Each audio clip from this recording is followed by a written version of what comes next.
What's up, everybody? Welcome into Hockey Sense. We come your way every Friday. It's available on all podcast channels. If you're new to just finding us on YouTube or the podcast, here's how it went down. I mean, for years, we've been on local radio. We just recently, within the last month, have now taken it purely to podcast. I mean, you guys all listen on podcasts anyway. I had somebody recently tell me that their generation wants to listen on their terms, you know, when they want to listen. I said, okay, well, that kind of makes sense. And to be honest with you, even at the radio station, my podcast numbers were always super, super strong. And I think the overwhelming majority of people listen on the podcast app anyway. So welcome back in. Listen, nothing like doing a show in August. And a lot of times, if you follow the show over the years, in August, I like to bring people in. We get a lot of NHL players who are from St. Louis. They come back to St. Louis. We bring them in, have good conversation. But we don't always get breaking news in the month of August. And that's what we have now on this edition of Hockey Sense, brought to you by First Community. First Community, nobody does more for the hockey community in St. Louis than First Community. It seems like everything that the Blues get behind or anything in relation to growing the game, First Community is right there, front and center, including the Little Blues program. Sign up today. Get your son or daughter involved in the game of hockey. Get them to love the game. First and foremost, get them to love the game. Listen, there's a lot of stuff that goes on as they get older. Hockey, for the most part, is always fun. The only people that can kind of get in the way of it being fun can be the parents. We all know that.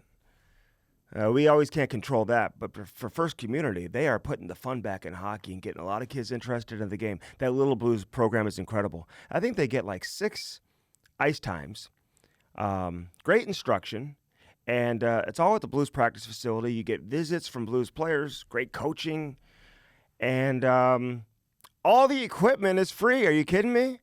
All the equipment, skates, helmet, everything in between, you get. So before you commit thousands and thousands of dollars, find out if your son or daughter even wants to play. And this is the best way to do it. And do a couple of sessions. That's what I did with my son. We did multiple sessions when he was young. The ages 4 to 9. If they've done organized hockey, you're not necessarily eligible. So this is kind of a learn to skate and a learn to play all in one. Great to have you with us once again. I want to say we had Mr. Braceful on the show last week from the National Team Development Program, and he was fantastic. Rod Braceful is his name. They call him Rod the Bod. He was fantastic. We've had some good conversations already. If you're just tuning in right now, look at some of the previous episodes. We had an incredible conversation with Doug Armstrong 2 weeks ago. That is still available on YouTube, the podcast app. A lot of that information is evergreen. It will not be old news now because a lot of it is kind of looking forward to this coming season. One thing we didn't talk about were potential offer sheets, which obviously has happened. We'll get into that here in just a second. A few weeks back, we had Jake Neighbors on. He looks fantastic, by the way. Hey, word is that Jake Neighbors is looking huge, man. He's like really put on some muscle, really filled out. He was a thick player anyway in terms of, having good size and being a legit power forward in the NHL. And now he's going to come into camp in even better shape. So that's great to hear about Jake Neighbors, man. We'll see if he can improve on his numbers from last year. 27 goals last season, high shooting percentage. I think he was second on the team in power play goals. He was leading the team in power play goals pretty much all of the second half until Kyrou, I think, maybe took over. But and Neighbors got hurt down the stretch at the end of the season. And he's all good to go, too. So check out those interviews. All right, a couple things I want to get into first. Real quick. So Philip Broberg, listen, I know this caught a lot of people by surprise, and for good reason. Nobody really knew about it. There are people in the Blues organization that didn't know about it. There's people in the Edmonton Oilers organization who confirmed that they had no clue, did not see this coming. You have to be very strategic in terms of when you sign these players to offer sheets. Elliot Friedman had a good breakdown on his 32 Thoughts podcast within the last day or so. In terms of the buyout windows and some of that, you also have to be able to have compensation to offer the other team in the event that that team does not match. So if Edmonton chooses not to match, in the case of Philip Broberg, the Blues are going to have to offer up a second-round pick as compensation, but it can't be any second-round pick. It has to be your original second-round pick. So the Blues had to make a deal with Pittsburgh to get their original second-round pick back that they had given to Pittsburgh. Otherwise, this deal would not have been made possible. And, you know, I've said on several interviews that I've done over the course of the last several days since this news broke. And I'm sure many of you maybe have heard some of those interviews in Toronto or Edmonton or Ottawa and some of the different locations on the TSN, networks and some of the radio stations in Edmonton. Listen, I think the Blues had some interest in both of these players before. I know they were on the radar. I heard their names during the course of the season. So it wasn't like they just woke up and said, yeah, Broberg would be nice. And I know there's lots of talk, and I'm pretty sure I was the first person to say so about, Doug Armstrong's relationship with Kenny Holland. I don't think Doug Armstrong would offer both of these players if Kenny Holland was still the general manager. I don't think he's going to look to stick it up one of his close buddies. But, with Holland no longer there and kind of the way that went down, it opened the door for something like this to happen. I know people, and Elliot talked about, Doug Armstrong being ruthless and listen, I get that. I guess he can be. He's a pretty nice guy in reality. You get to know him. He's all business. He doesn't really have a whole lot of extracurricular time to just kind of, play ball with you a little bit. He wants to get down to business and get things done. I think a lot of people can respect that. But I don't think this was a ruthless maneuver. I mean, it's perfectly legal within the collective bargaining agreement, and I don't understand why we don't see more teams doing it. Why wouldn't you utilize this if you're a general manager, especially if you're a GM of a team like St. Louis? I mean, let's be honest and break it down. Where are all the prime free agents signing right now? Where are they going? They're going to the tax-free states. They want to go to Florida. They want to go to Tampa. They want to go to Nashville. They want to go to Vegas. Teams are finding their way to teams like Dallas. I mean, maybe a Colorado, the way of style of the lifestyle in Colorado is obviously incredible. They are a contending team with two cornerstone players at the top, one up front and one on the back end. Not even getting to Mikko Rantanen, not even getting to a guy like Landeskog, who obviously has been hurt. But when you've got McKinnon and Makar, that makes Colorado a destination. I think a lot of the original six teams become destinations because of their history. Teams like Boston, teams like Chicago, especially now with Connor Bedard there, and living in Chicago is always, something I think players around the league would say that they would invite into their lives to be able to live in a market like Chicago. They have a history of winning, the Chicago Blackhawks, recent history. Then you get to the Canadian cities, which pull at the heartstrings. A lot of players in the NHL come from the greater Toronto area, grew up diehard fans of the Maple Leafs. There may be some interest for a Toronto kid to want to play for his hometown team. Same thing with the, Montreal Canadiens, maybe the Vancouver Canucks, for example, as well. I don't know if everyone's lining up to go play in Ottawa. Maybe they are. But again, Canadian kid, listen, they'd have no problem playing in Canada. And again, if Ottawa gets their team back into playoff contention, then, they would certainly be a destination. But you know where I'm going with this. It is not easy for a team like St. Louis, for example, I think, to attract free agents. I'm careful when I say that because players who play here absolutely love it.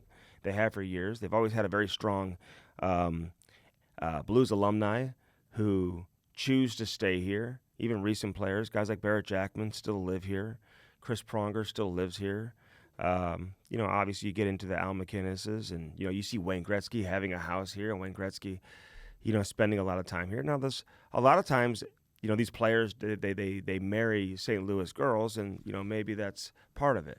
But there's a certain lifestyle that you get here in St. Louis that I think NHL players appreciate and they love once they get introduced to it.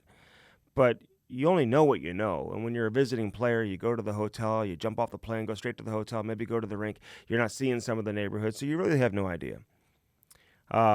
So, you can kind of understand. If you're a single 26-year-old kid, 27-year-old, 24-year-old, whatever it is, and you have options, we all know that, there are certain destinations that are more attractive than others. So what I'm getting at is this is a legal route and a legal path to take to improve your team. Take some creativity, take some balls. We all know that.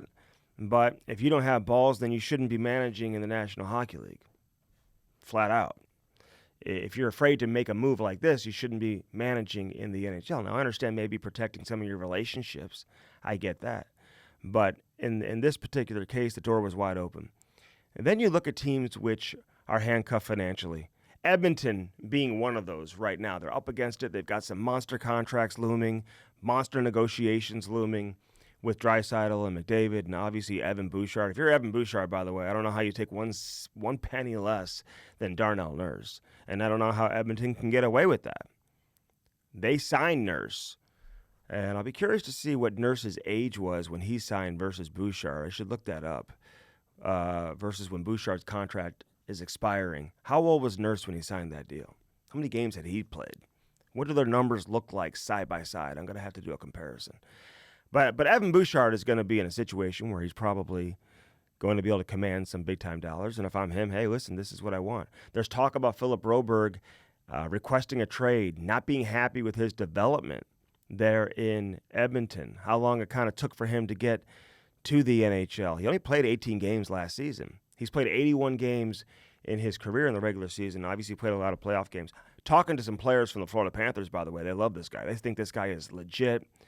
A true 8th overall pick. I know some guys are drafted 8th overall, but this guy is proving that he is worthy of that selection and has tremendous upside. And I don't think it would hurt Philip Broberg if he found his way out of Edmonton based on the current situation. Wants to play on the left side.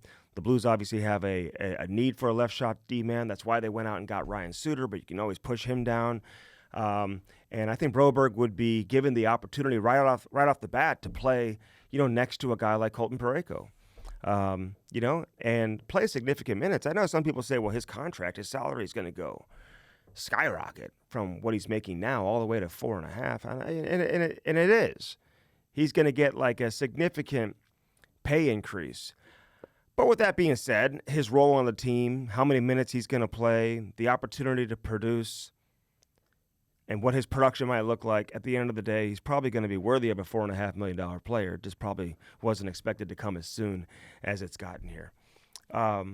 So, you look at teams, who are handcuffed financially, and you target those teams. You're not going to sign a player to an offer sheet if it doesn't make sense, if it's easy for the team to match. You want to make it difficult for the team to match. And so as much as we want to focus on the relationship between Kenny Holland and Doug Armstrong, this was truly a hockey decision as well when you consider the Blues' need for a left shot D, their struggle attracting big-time free agents right now, and two good players in Dylan Holloway and Philip Broberg. Holloway, obviously a big body, still scratching the surface as an NHL winger. He can get up and down the ice. He's got size. He's got speed. He can really enhance the Blues' overall speed. And I think he's shown that he can score, too. I think he hasn't really gotten to where he ultimately will be in terms of what his ceiling is for his offensive production. So he'll get there. You really got to look at the agents and their role in how this all plays out. And from what I understand, Darren Ferris, who is the agent for Broberg, played a significant role in this. And not just because he's Broberg's agent. But I don't think the Blues could have gotten this done by just signing Broberg alone to an offer sheet. I think it would have been a much easier situation for Edmonton to deal with. And I think on the agent side, there's a lot of work that's done there to loop in the second player and to loop in the second agent. They work in unison with the team. I know the team had a lot to do with that as well. But, the agents know what's going on with that specific player more than the team does when you get to this point, right? They've been dealing with Edmonton and the specific player in terms of where things are at for the last several months. So they have a head start. They can kind of fill in the team. Kenny Holland can fill in Doug Armstrong with where things were at. But again, according to the CBA, you can only offer so much anyway, unless you want to go into the next tier in terms of what the required compensation would be. So the Blues went as high as they could possibly go without having to offer up a first-round pick, where a second-round pick is the compensation. Same thing with Dylan Holloway. They went as high as they could go in terms of what they could offer him salary-wise without having to offer anything higher than a third-round pick. But the agent, from what I understand, played a huge role in roping in Dylan Holloway's agent, who I don't think has a ton of experience. And maybe I shouldn't say he doesn't have a lot of experience, but I don't think he has a ton of clients. And, I think maybe this is something, when you look at everything in terms of how it all plays out, this is where you need experience. This is why you pay certain general managers, and why, if you're a player, you better make a decision when you choose an agent or an advisor or whatever you want to call them when you're a teenager. You better make sure they know what they're doing.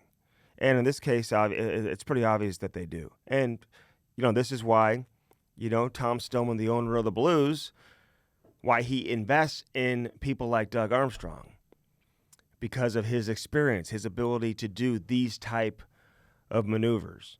And it's why Doug Armstrong brings in people like, the Tim Taylors of the world and the Peter Chiarellis of the world, the Dave Taylors of the world, the Al McInneses, the Keith Kachucks. I mean, all these people who have a tremendous amount of experience.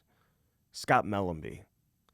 Different types of experiences, but together and collectively, it's one hell of a group who know what they're doing.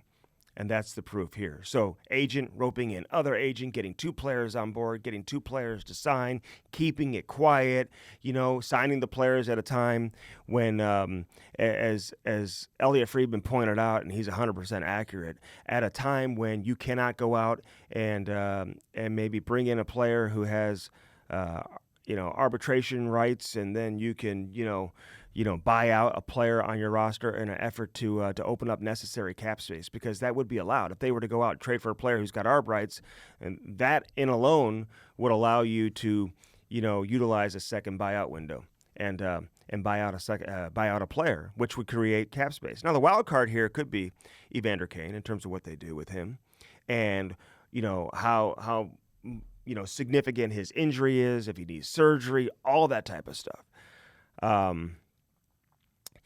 That is, I guess, to be determined where that plays out. I did talk to a source with the Oilers within the last 24 hours.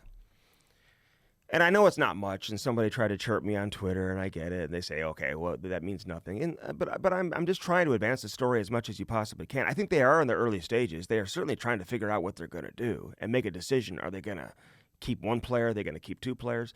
I had a poll question on my Twitter account about how you see this playing. I think most people see the Blues getting one of the two and Edmonton keeping one of the two.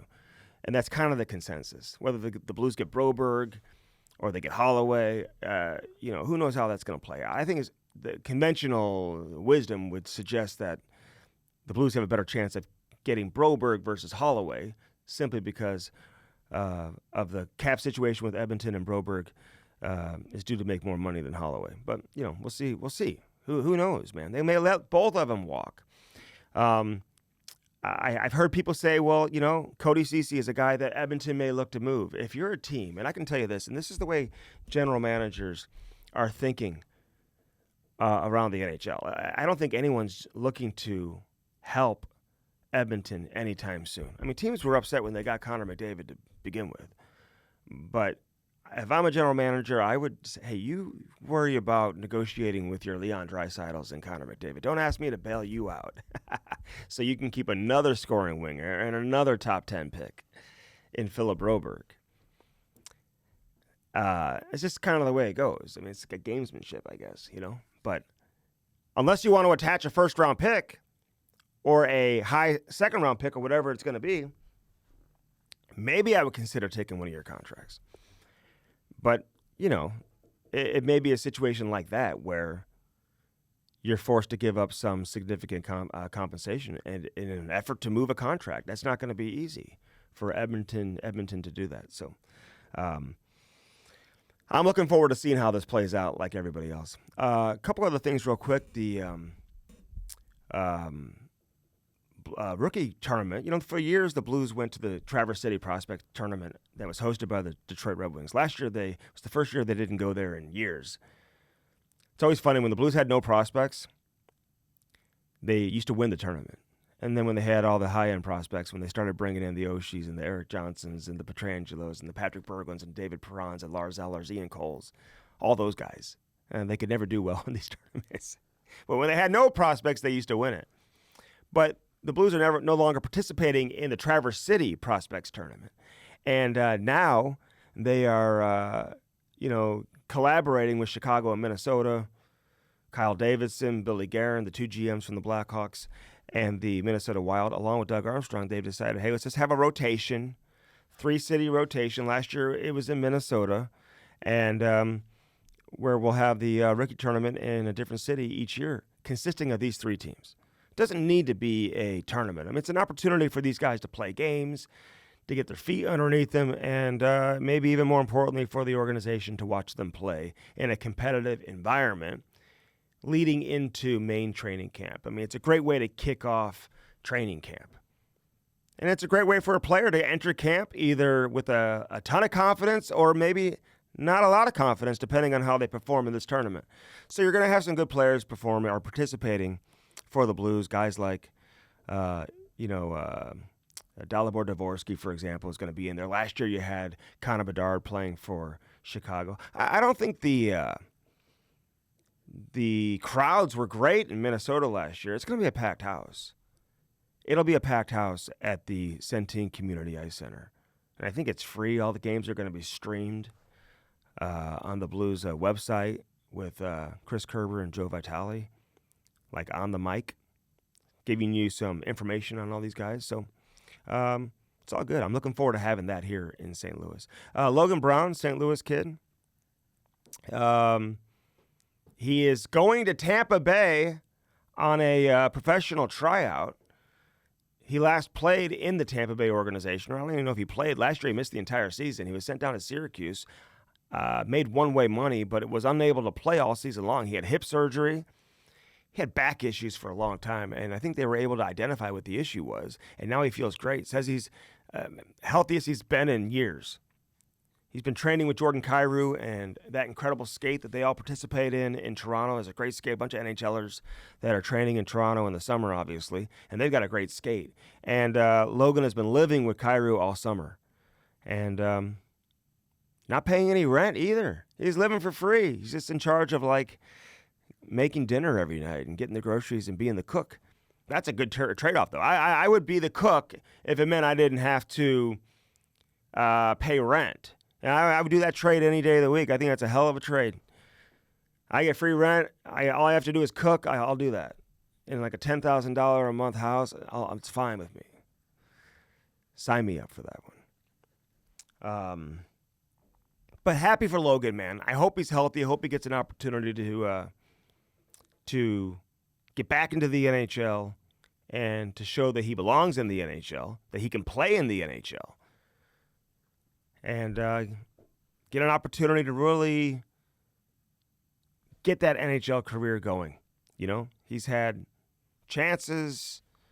He's had moments where he's been in the lineup here in St. Louis, previously in Ottawa. But again, he hadn't been healthy. He says he hasn't been healthy. Now he has been. He's been skating with the Tampa Bay skating coach. Has been out there in Toronto. He's been working with the skating coach. So, a great opportunity for Logan Brown. We wish him the best of luck. We'll be paying attention. This guy was a hell of a player coming up, man. He was so good. And didn't go to the U.S. program, but made the U.S. program, but decided to go to the OHL instead. And worked out for him. Became the 11th overall draft pick back in 2016. And so we'll see where it goes now with Logan Brown. Best of luck, Logie. Speaking of St. Louis players, Matthew Tkachuk is back on the ice. He's skating with the Blues players that are in town right now. There's not a lot of guys. A lot of guys are expected to be coming in next week. They'll start rolling into town next week. So, Matthew Tkachuk's been out there right now. Sundqvist, Colton Parayko, Jordan Binnington. He's been training like a madman. I keep saying my prediction is Kyrie's going to have a hell of a year this year. He's going to have a breakout year. I say the same thing about Mitch Marner. Real quick about the Toronto Maple Leafs. Congratulations to Auston Matthews. I felt the press conference was a little bit much. I love the tradition and the history with Toronto. I love everything about it. As a hockey fan, I love the history with hockey in Toronto, the history of the Toronto Maple Leafs. And they do it differently. Not quite to the extent of Montreal, but I feel like Montreal's ceremonies, their pregame ceremonies, their press conferences, they just feel way more genuine. It's like kind of like the way it is. It's like very artistic, so historic. And I know there's a ton of history in Toronto as well. But, when they hand him his jersey in a box, like it's the gold jacket, like he's going into the Pro Football Hall of Fame or something, into Canton. I didn't know what he was going to pull out of the box. I mean, one of the best press conferences I ever went to was when the Blues named Alex Pietrangelo captain here in St. Louis. It was a great press conference, very emotional. The assistant captains come up, they give him the jersey. It was classy. It didn't have to be in a box. Like, what are they pulling out of the box? Is it gold plated? Like, what is it? Little much, Toronto. And we all want to act like everything is great. Listen, no player wants to be stripped of the captaincy. No player wants to go through that type of embarrassment. I think it's a smart decision by Toronto. I think Auston Matthews should be the captain. I think they should look for a new identity. He's scored 69 goals. It's not going to make him a better player. But maybe it impacts the dressing room. Who knows? In a positive way. But it's not like,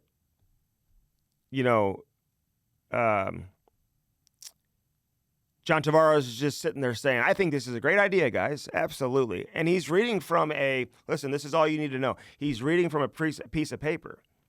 So that tells you right there that the whole thing was scripted, right?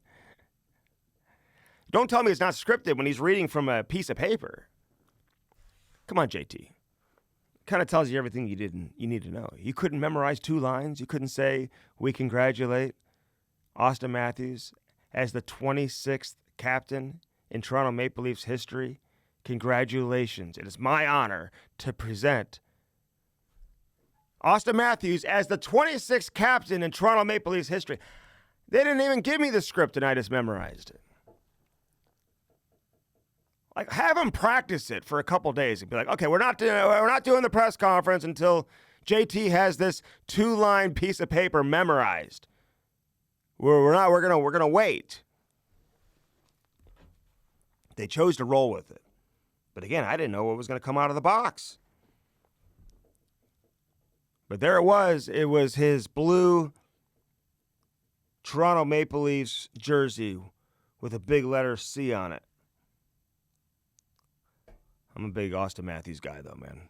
Congratulations to Matthews. And I'm sure Chief had a lot to do with this, too, man. You kidding me? Craig Berube's been watching everything everyone else is watching, too. He sees it. They need a new identity, new voice, new leader. You're bringing in a new coach. If you're not bringing in a lot of new players, you got to create some buzz in the offseason. Just create some noise, some energy with the fan base. So, with that being said, it was probably smart to do it right now when nothing else is going on, except for these offer sheets. We're going to get into things with Gene Principe, host, reporter with Sportsnet Television during the Edmonton Oilers games. He's been doing this for a long time. He'll have some opinions. I'm looking forward to those. First Community brings us Hockey Sense each and every week here on our podcast platforms, live from the Half Coast studios. We love being here at Half Coast. Aiden, Maddie, Alex, the whole crew. Jason, we appreciate all their help in getting this up on all the platforms throughout every single Friday that we do this. Dirt Cheap Fun, your one-stop party shop, baby. Download that app, get all the great deals. They're so good they call them steals. Don't sleep on the party supplies. They've got great party supplies. If you got back-to-school parties, fall parties coming up, Halloween parties right around the corner too. Soccer team parties, whatever it is. You get all your party supplies from Dirt Cheap Fun Fun, your one-stop party shop. Download that app, get those great discounts, get those great deals. Some locations have drive-thrus, and they all have curbside assistance. So if you don't want to get out of your car, just order it online. They'll bring it out to your car for you. It's that simple. Best selection of beer, wine, and booze. They've got that incredible beer cooler, too. Always nice and cool. It's always nice. Even when it's hot outside, people, sometimes they're looking for me. They're like, hey, where's Stricky? I haven't seen Stricky in a while. He's probably hanging out in that beer cooler again. You got to keep it cool. I love Dirt Cheap Fun Fun. Love having them on board here on Hockey Sense, brought to you by First Community. Four Hands Brewing Company, man, have you checked out that new tasting room in Kirkwood? It's incredible. I'm going to a party coming up a week from this Saturday at the new tasting room in Chesterfield. That one's still new, too. They've got so many new things happening. But they also have the Cam and Strick podcast, Mango Lemonade Hard Seltzer, on shelves once again, coming back September 4th or 24th. You still might be able to find it in certain locations, as there still may be some left. But listen, they sell out of that very, very quickly. Cam Jansen and I are going to be doing some promotions at different locations throughout St. Louis, so we'll let you know where those are going to be. So get that Mango Lemonade back on the shelves coming up on September 24th at all locations where you get your Four Hands Brewing Company products. Lordo's Diamonds and LordosDiamonds.com. Get that special someone in your life something special. No better place to do it than Lordo's Diamonds. They've been around for almost 70 years. Are you kidding me? 70 years. They're the best in the business. You don't last 70 years unless you're really good at what you do. And Jimmy Lordo, you're the best. Mike Lordo, you're also the best. You can have more than one best. You got Pat, you got everybody over there. I won't go anywhere else but Lordo's Diamonds. They are the absolute best at what they do. If you're looking to pop that question, and no one does engagement rings better than Mike and Jimmy Lordo. You walk in there, you say, hey, my budget is $300,000 or my budget's $3,000. And they're going to find you that perfect ring. Get in there today. 314 Sports Cards.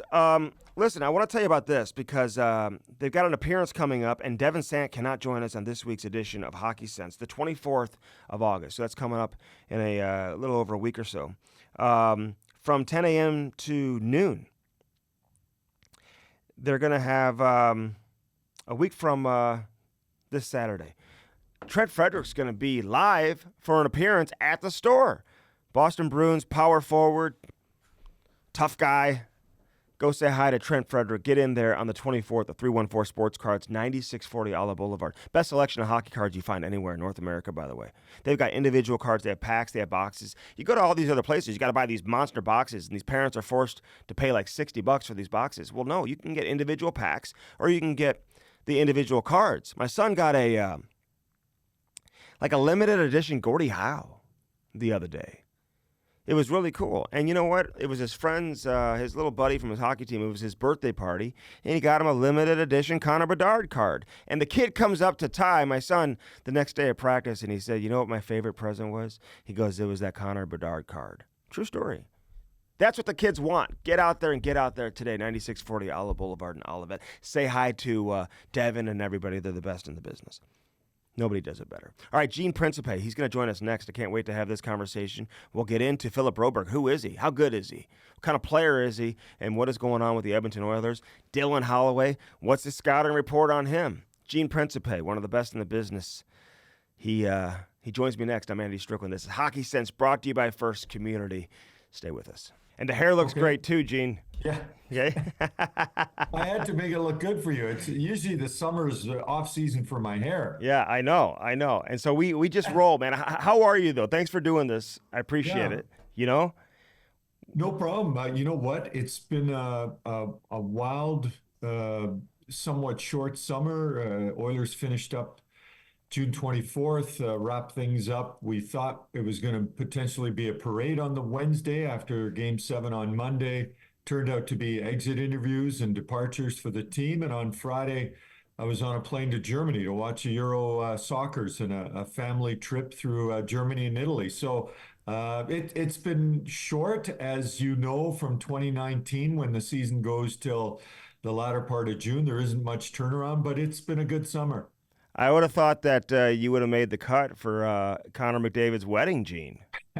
You, Andy, this is hilarious because uh, first of all, I saw the photos, and obviously I've had a chance to get to know Lauren O'Connor a lot. mhm. Lauren less, but she's involved not only with the team but the community. And when you're connected to the captain, it's hard to not have a profile. But every time I get asked whether I was invited to the wedding, more and more I think I should have been. I start to think, wait a minute, you know how it is when people start to ask you, you start to go, well, maybe I should have been invited. I was not invited. I had it planned that, if they had won the cup on the night of Game 7, generally, as you know, you get access on ice, and I was gonna, probably interview him and Lauren, and I've got to know his parents, Brian and Kelly, quite well, and his brother Cam, and I was gonna say, just so you know, the date, I saved the date. I'm open. If you have anybody drop out, but I never got the call or the email, so we'll discuss it further when he's back for training camp. Yeah, exactly. And maybe it got lost in the mail. You never know.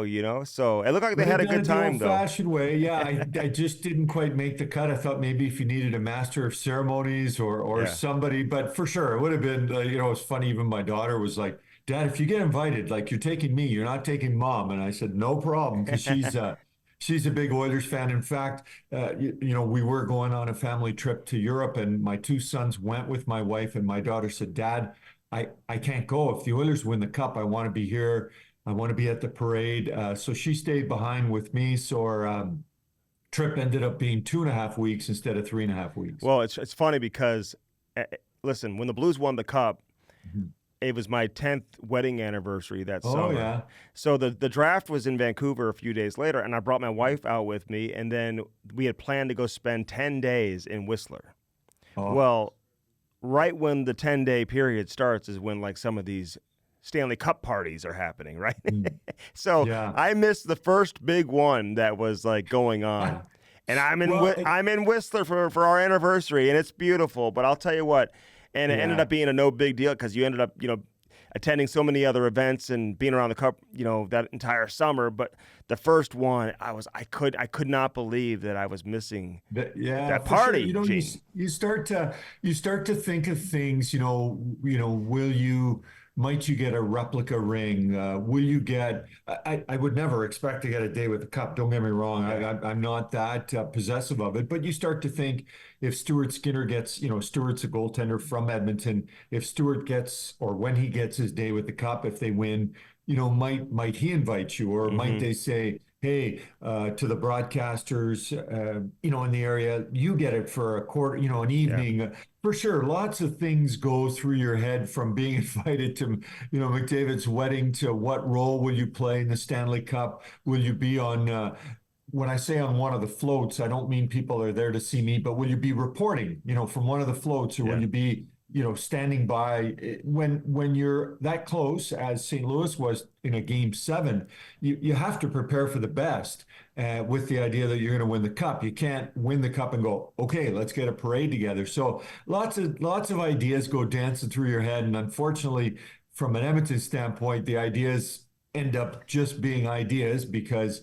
you don't win the cup, and none of those things that you think you will be involved in or might be involved in end up happening. Yeah, I know. And I went to a couple of the team player parties and they were unbelievable. And the Blues were gracious to the broadcasters here in town too, in the Hall of Fame and all that. And several of the broadcasters got time with the cup and had some parties too. So that was it was a great experience. And listen, Edmonton's going to win one at some point. I mean, for a community.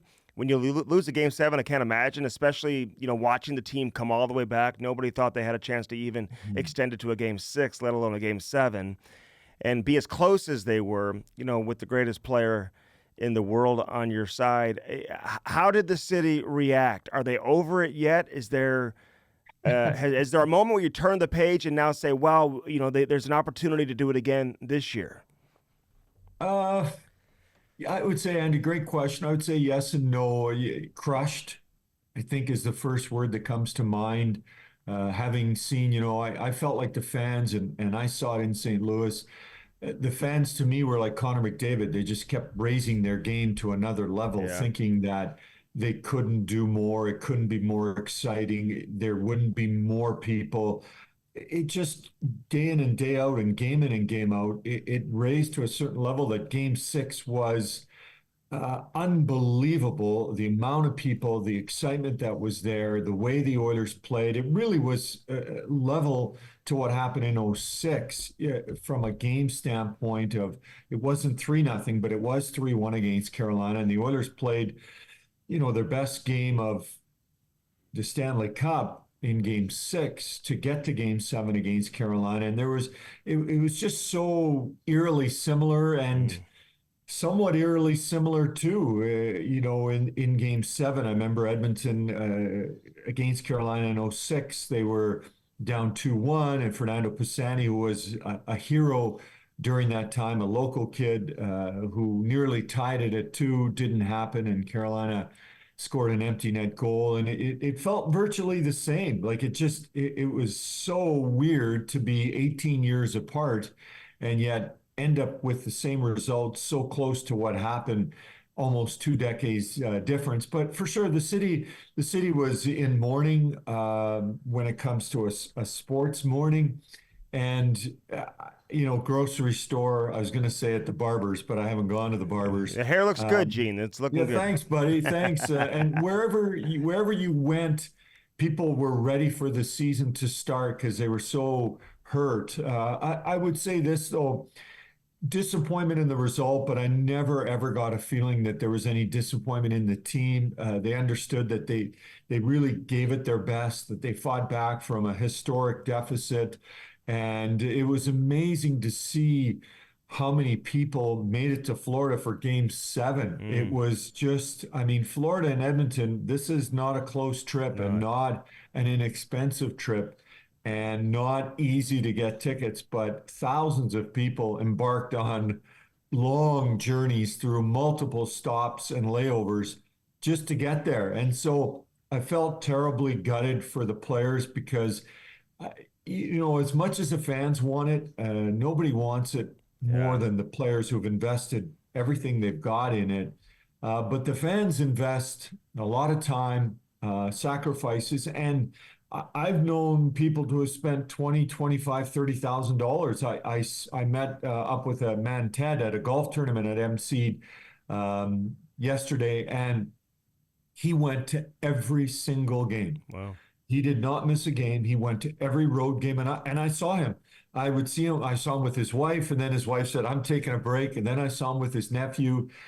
He went to every single game, and that kind of commitment. How can you not feel bad for Ted and others who did the same thing, whether it was every game or some games? It was not cheap and it was not easy, but people did it. So it was heartbreaking, but I think it would have been worse to have been swept. Easier in some ways because it's over fast and the pain is done. It doesn't continue. But getting to a game seven, it showed the hard determination of the club. And I think anyone, excluding Florida, thought that the Oilers would find a way, and they just couldn't quite do it. All right. Well, one more question on that before we get into some other stuff. But and we're thinking about Ted. If you're watching this, we're thinking about, because it was tough for Ted and a lot of other people. Hey, you know what other similarity there could have been is because Connor McDavid won the Conn Smythe. Chris Pronger should have won the Conn Smythe, I think, back in 2006. He had made an incredible case for himself. Did McDavid ever comment on winning the Conn Smythe? Did you ever get a comment on him from him about that? We didn't. It felt like it was, I don't know, pouring salt in the wound to ask after the game. It felt like that wasn't the right time. He was in a tournament with Zach Hyman. Zach Hyman holds a golf tournament for charity. That would have been probably about 2 weeks after, and he quickly off the top said, "Listen, I'm not really answering hockey questions. I'm here to support my teammates, support a charity or charities." So it didn't happen then. I would think that someone somewhere probably when training camp gets underway, or as we call them, as you know, captain skates, when the players start arriving and they have these sort of loose fitting get-togethers on Hmm. the ice where they skate, and there is some media availability. Maybe it's then, but I feel bad, and for any of your viewers and listeners that might have seen some of the video that was released just in the last week of the Oilers locker room after Game Yeah, 7. who released It that? Where'd was they find that video? so the Oilers do a great work called the Oil Drop. Hmm. What a stretch, hey! And it is behind the scenes broadcasts that you just do not see some of this stuff, and that's something that was shot by them on the night of June 24th and Wow. released.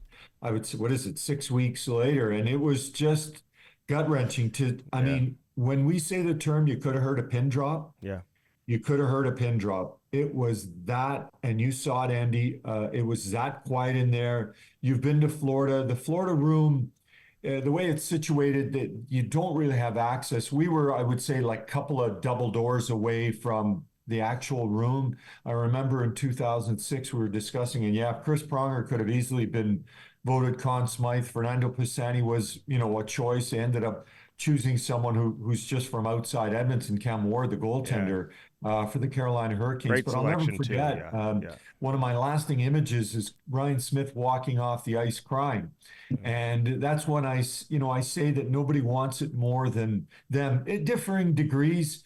But Ryan Smith, a heart and soul player, Alberta kid who grew up an Oiler fan and played for them, it just showed you how much it meant to them. And so it's been a whirlwind of emotions, but I think people are ready to get going. And I'm sure that the Oilers, after they have their weddings and their birthday parties and their time off, that it's back to work and training camps around the corner. And the goal is to do what Florida did, and that's get to another, consecutive cup final and finish it off with a victory. Yeah.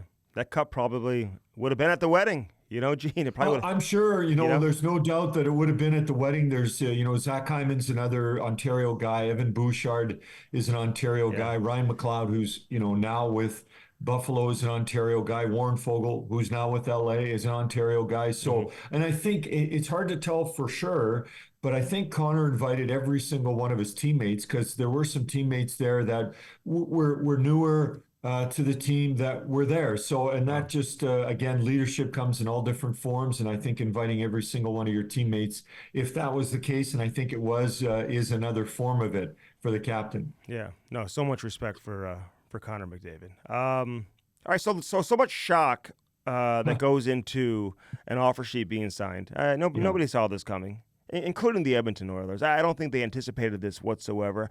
The Blues did a masterful job of certainly keeping it quiet from that standpoint and making sure that Yeah. it didn't get out.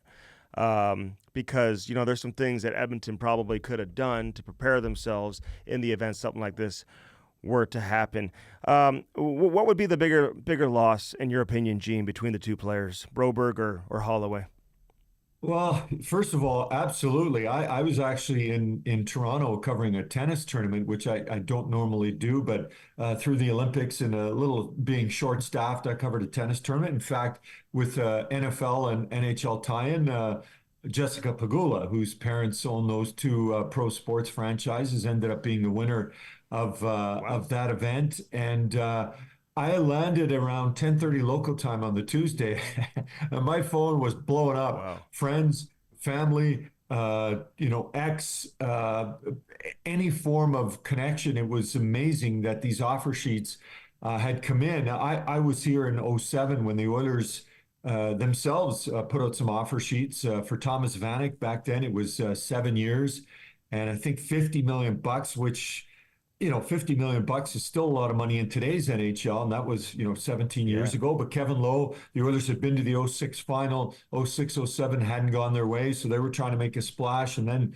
and the Sabres matched that. Then Dustin Penner was 5 years, I think 21.5 million, or 6 years, 20. It ended up being around $5.5 million a year, and Anaheim did not match that. So offer sheet is kind of one of those dirty terms in the National Hockey League. It just it's in there, right? It's CBA mandated. It's not it's not illegal. Sometimes people feel that it is immoral. But it's there.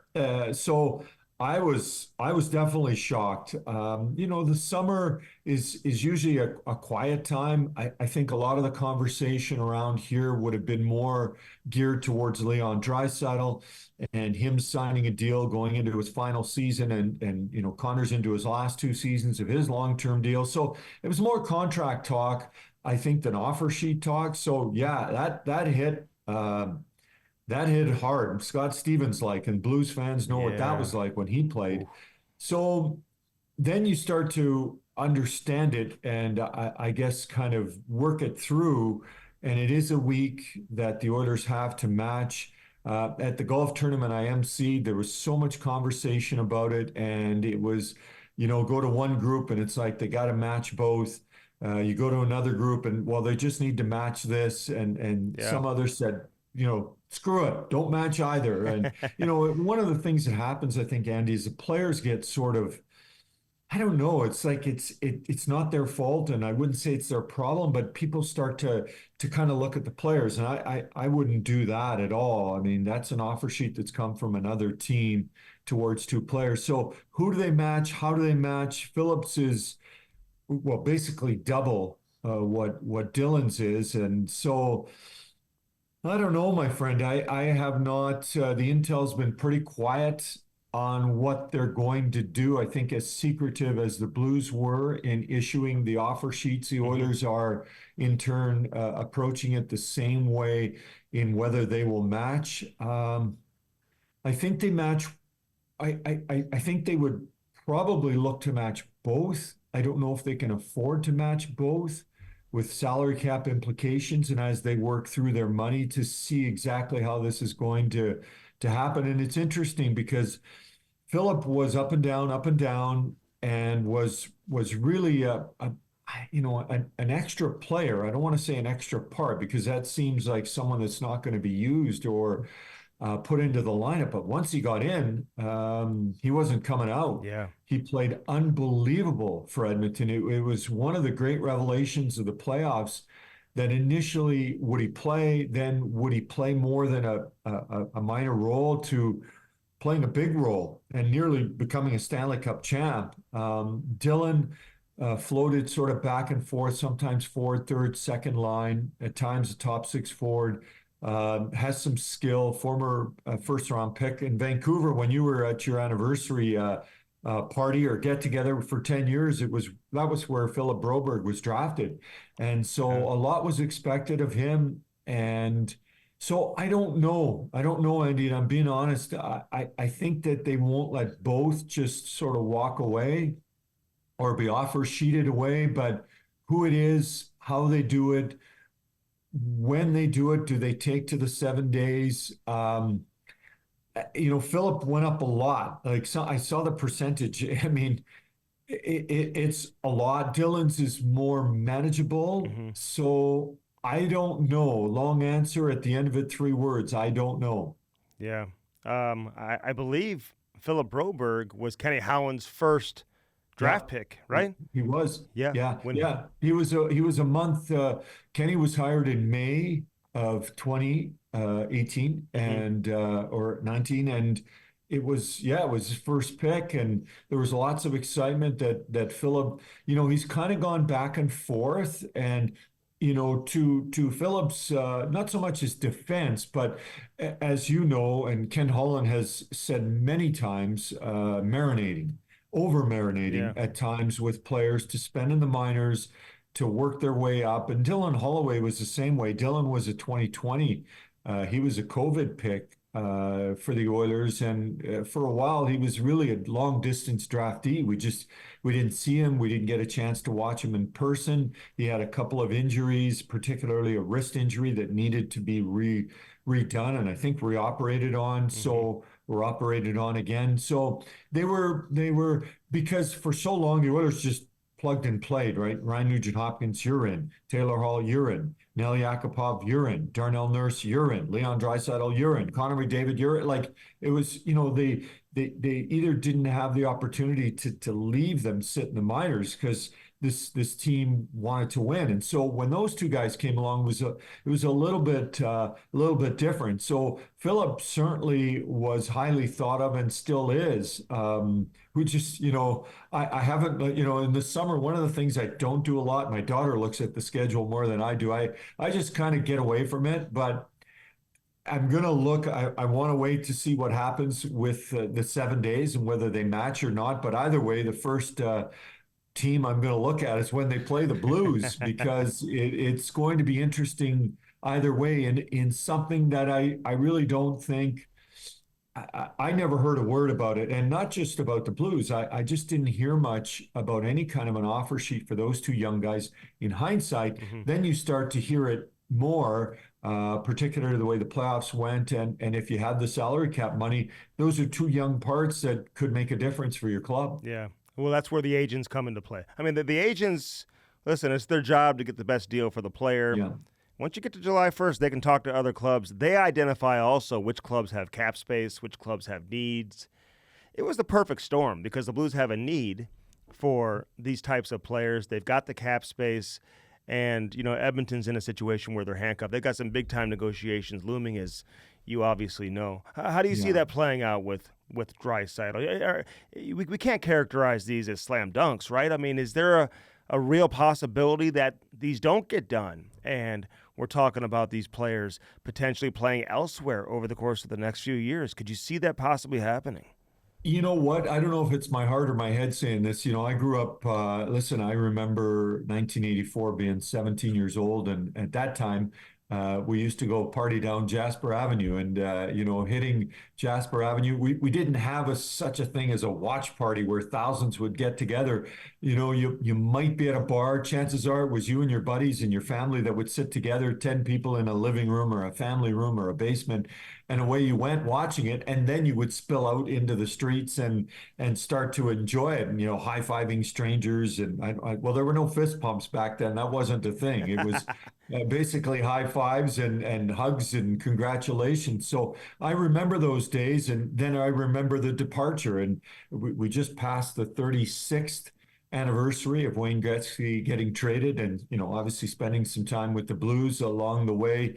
August 9th. And so, I think with Leon, it's hard to say it's a slam dunk till everything's signed, but I think it's pretty close to that. And it has a lot to do with the wedding. We go back to the wedding, and Leon and Connor are, as tight as two people who aren't from the same family could be. I mean, they are best of buddies, spend their time together at the rink, away from the rink, on vacations. Their girlfriends, now wife and fiance, as Leon got engaged over the summer at the end of the season. They're really, really best of friends. So, and I know it's not just that. There's a personal side and a professional side, but I really think that Leon wants to win a cup, more than a cup. I think he loves Edmonton and wants to stay here. And whether that's a 4-year deal, he signed for an 8-year deal, and your VP of hockey operations, Peter Chiarelli, got lots of heat for lots of things. But the one thing that was left standing was the deal that he signed with Leon for $8.5 million that just has, I don't know if you can ever say someone's underpaid for 8.5, but Art Ross, Hart Trophy, I think any team in the league would take him, and any team would have taken him for 8.5, an unbelievable deal. So I think Leon will sign. I don't think that that's going to be an issue unless there is some kind of an unforeseen snag that I can't imagine. I think they'll have a easy time or a relatively not difficult time. And I don't know if negotiations are ever easy, but I think they will make their way to him signing a long-term deal for 13.5 to 14.5, somewhere in there. Evan Bouchard needs to get signed soon. Of course, Connor needs to get signed. So I think that'll all work its way out. But They have Zach Hyman at 5.5. They have Evander Kane at just over 5. They've got Ryan Nugent-Hopkins at just over 5. So they've got some, I would say, some cap-friendly deals. But if they want to keep Dylan and they want to keep Philip, I'm not sure how they'll work out a way, but they have to see what they're willing to give up or what they have to give up to make sure those two stay on. But I think Leon is going to sign. I think sooner rather than later. We'll see on the exact money and see on the exact years, but I would be very surprised if Leon Draisaitl was somewhere else in the near future wearing a different NHL uniform. Yeah, it's fascinating just to see how all this play out. If Edmonton's able to keep the players, how do they create the necessary space to do that? Who moves? What kind of compensation may they have to attach to a trade to get a team to take a contract? You got the Evander Kane situation, which is kind of the wild card hanging over everybody's heads. Yeah. It's interesting. I'm surprised more teams don't do this, and I don't think people should take it as personal, maybe as some do, because of what you said. Really it's does. within the rights of a GM Right. to do that, according to the CBA. Yeah, I know, Andy. I honestly, it's something that doesn't get done very often. When it does, it raises a firestorm. Ooh. Like people get mad. I think Jeff Jackson, who's the president and CEO of hockey operations, he was an agent till not that long ago, so he knows the business from both sides. I think as well, if not better than anyone. Yeah. Not anyone in hockey, but anyone who has this happen to his club. Stan Bowman was just hired weeks ago. So that's fresh for him. So I don't know. Kenny Holland and I know Doug Armstrong are best of friends. Kenny was with the Oilers and not now. They go on some really, and I know you're aware of it. They go Oh on yeah. some great trips to They're on one Scotland. now. And are they on one Yeah, right now? right now. Yeah. Yeah. So I know that Kenny has talked often about Doug, but I want to say this. Listen, just because two people hang out together, and they're not the only two GMs that know each other. Correct. Lots of them do. They are able to split personal and professional. I mean, they're in a job that they cannot kind of let their guard down to let things go because they're a friend. But certainly people think, well, if Ken Holland was still the GM, well, Ken Holland's not the GM, and I don't think that Doug's going, okay, because Kenny's not there. I'm gonna, stick it to the Oilers. He's trying to do what's best for his Yeah. team, but this is a term, the offer sheet that just raises a lot of reaction.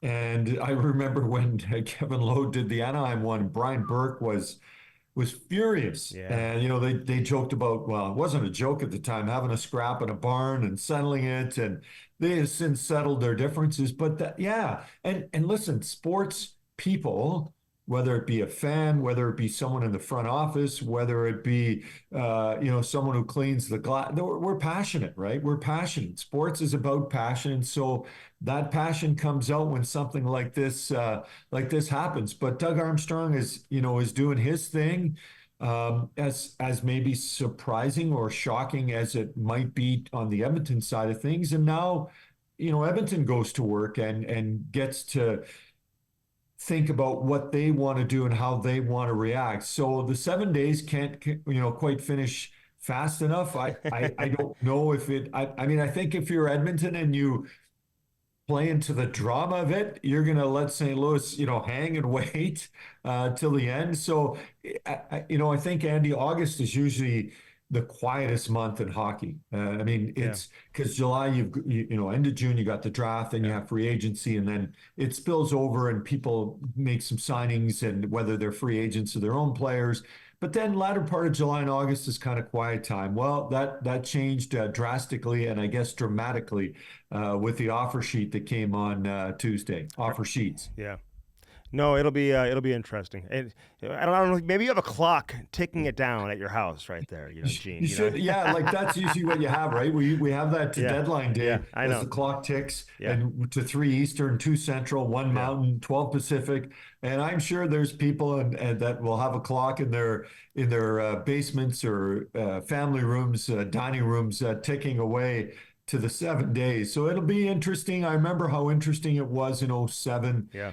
with the two offer sheets that the Oilers made. One stuck, one didn't. So I'm really curious. At the end of the day, Andy, I think we have an inside track because we have access to coaches, GMs, players. But in the end, I'm just a fan with a microphone, really. And so I'm curious from a fan standpoint to see what happens, and then the broadcast side to see how that impacts, what we do, because it is summertime. But don't think when training camp starts and we start doing our first broadcast that this ends up playing, a role, and either way, a role depending on what happens when the Blues face the Oilers. Yeah, no, it'll be great. I'm looking forward to that already. And it's funny you said that. We'll go circle the calendar, especially if the Blues end up getting one or both of these Yeah. guys. So we'll see how it plays out. Gene, thanks for doing this, man. I appreciate it very much. Always respect your work. Love what you do there. You bring a lot of fun to the broadcast there with the Oilers, and so we'll do it again. We'll have you back on. I want to talk about your story too, about how you gotten involved in the business and all that. I'd love to hear No your problem, background Andy. and And all listen, that. I Yeah. got a lot of respect for you. You're able to combine entertainment and information. You're a hardworking guy. You break stories, you get scoops, and you have a real good rapport with the players, which shows me that I'm not saying they don't like you, because they do, but most importantly, they respect you, and that's because of everything you've built in St. Louis and around the NHL. So look forward to talking again and seeing you again, and let's see what happens over the next few days. All right. Thanks, Gene. Looking forward to it. We'll talk soon. Yeah, Enjoy the take rest care, of the buddy. summer. Yep. Take care. That was Gene Principe from Sportsnet Television in Edmonton. Does an unbelievable job with their broadcast. And this is going to be, like he said, it's fascinating for a lot of people to see how this is going to play out over the next several days. And again, that's the most important thing here. This is within the right of a team to do. This is not some angry move by the Blues. I think they're doing whatever they can strategically and creatively to enhance their roster. And the agent, man, I can't stress that enough. I think it's a hell of a job by the agents too. I always get fascinated within the business side of the game. I love the collective bargaining agreement. I'm not going to sit back and say that I just read and comb through it every night, but I do love reading the CBA when stuff like this does happen, because there's so many things that go into it. So all of you who think you could just become a NHL GM overnight because you like this guy or like that guy, or you think this guy's a good right winger, or this guy should be on the power play, there's so much more that goes into it. The hockey part of it it's crucial. It's very, very important, but there's a level of intelligence that gets involved too. Arco Construction, they know what they're doing, taking St. Louis hockey to the next level, one ice rink at a time.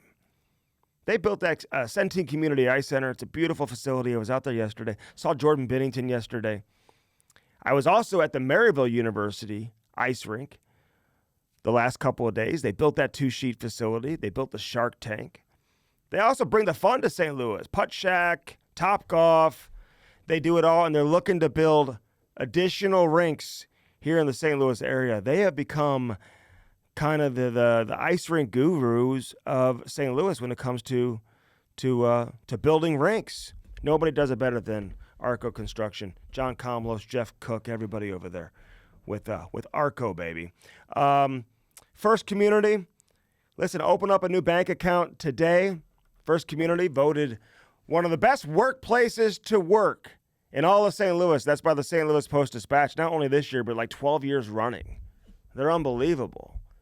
First Community, you're looking for a job, no better place to work than First Community. You're looking to open up a bank account, no better place to do that than First Community. Credit card, you want to get your dog's picture or family photo on your debit card, you can do that too. FirstCommunity.com, and also get your son or daughter signed up for Little Blues. Plus, they sponsor the St. Louis Blues Hall of Fame. I'm a voter. I'm on the committee. I submitted my votes. That announcement will come out relatively soon as well. On next week's Hockey Sense, we'll start looking into the upcoming rookie tournament. We'll have certainly some reaction as to how this plays out over the course of the weekend and then into Tuesday. I believe the deadline for Edmonton to match is end of day Tuesday, which is 5 o'clock Eastern, I believe. So 4 o'clock St. Louis time. Can't wait to see how that plays out. We thank all our sponsors, Dirt Cheap Fun Fun, your one-stop party shop. 314 Sports Cards, again, August 24th. Stop on in, say hi to Devin Samp, best selection of hockey cards, best staff, the friendliest staff, but Boston Bruins forward Trent Frederick, St. Louis kid, DeSmet High School, University of Wisconsin. He may have an opinion on Dylan Holloway. Go ask him. He'll be at 314 Sports Cards, 9640 Ala Boulevard, coming up on August 24th from 10 until noon. So stop by and say hi to Trent Frederick. Lordo's Diamonds, Paul's Market, get those steaks delivered. Best in the business. Bespoke Apparel, looking for a new sport coat, whatever it is, new suit. Go to where the NHL players go. Bespoke Apparel, right in the heart of Clayton. All right, for everybody affiliated with this edition of Hockey Sense, we appreciate Gene Principe from the Oilers broadcast team for joining us, for Aiden, for Maddie,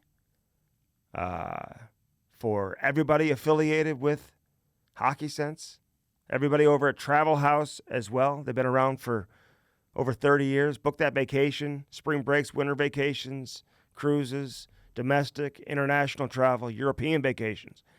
Travelhouse.com. That's Haus. Help bring us Hockey Sense on this edition, live from Half Coast Studios. I'm Andy Strickland, reminding you to keep your head up and your stick on the ice. Have a great weekend, St. Louis.